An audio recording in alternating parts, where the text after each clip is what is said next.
네, 오전 예배 시간에 믿음과 치유에 대해서 말씀드렸습니다. 우리가 예수님을 믿을 때 하나님의 능력의 역사에서 치유가 일어난다는 것은 우리의 삶 속에서 체험하는 신기하고도 놀라운 일입니다. 그런 놀라운 일이 일어나기 위해서 우리 편에 요구되는 것은 믿음입니다.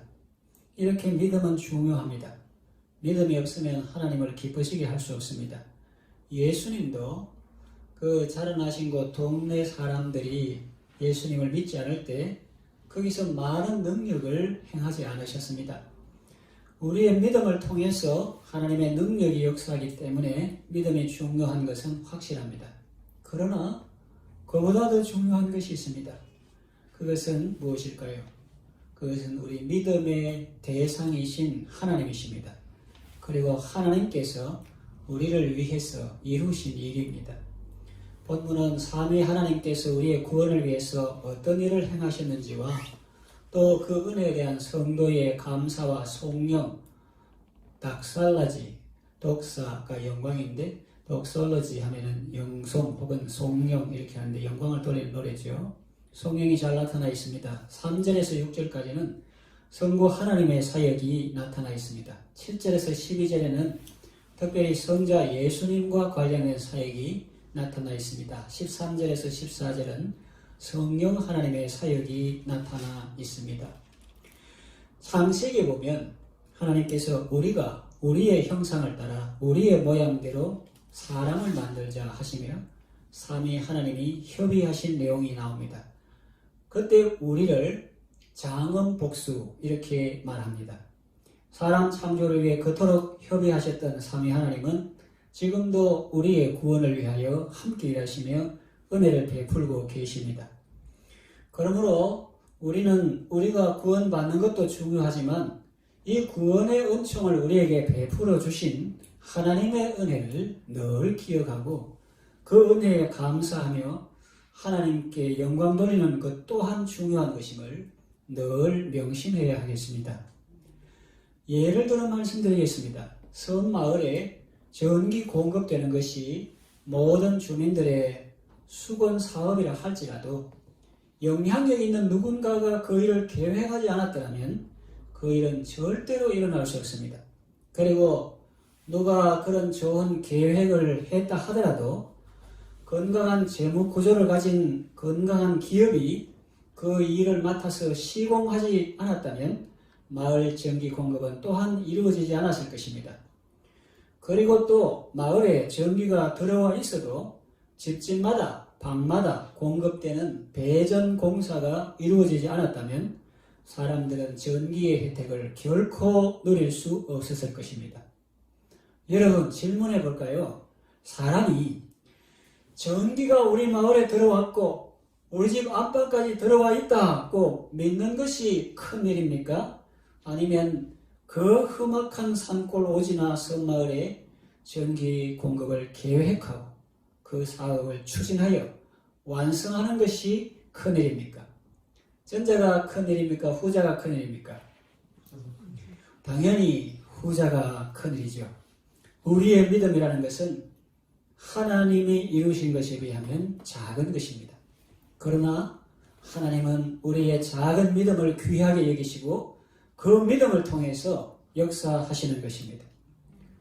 마치 어머니가 사랑하는 딸이 병들어 누워있을 때 온갖 정성을 다하여 음식을 만들어서 상을 차려 놓았는데 딸이 와서 그 음식을 먹는 것과 같습니다.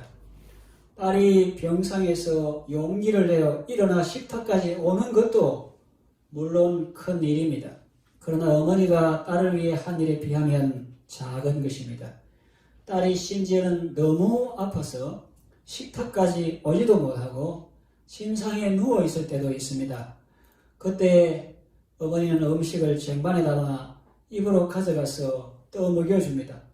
그때 음식을 잘 받아 먹으면 어머니는 딸을 장군이라 합니다. 우리 딸 장군이네. 아파도 이렇게 알아 잘 넘기고 이렇게 합니다. 그것이 부모의 마음이요 우리에게 향하신 하나님의 마음입니다. 하나님이 하신 일에 비하면 우리가 하는 일은 적습니다. 그런데도 하나님은 내 믿음이 크다고 칭찬하시고 그 믿음대로 되라고 하십니다. 믿음은 바라는 것들의 실상입니다.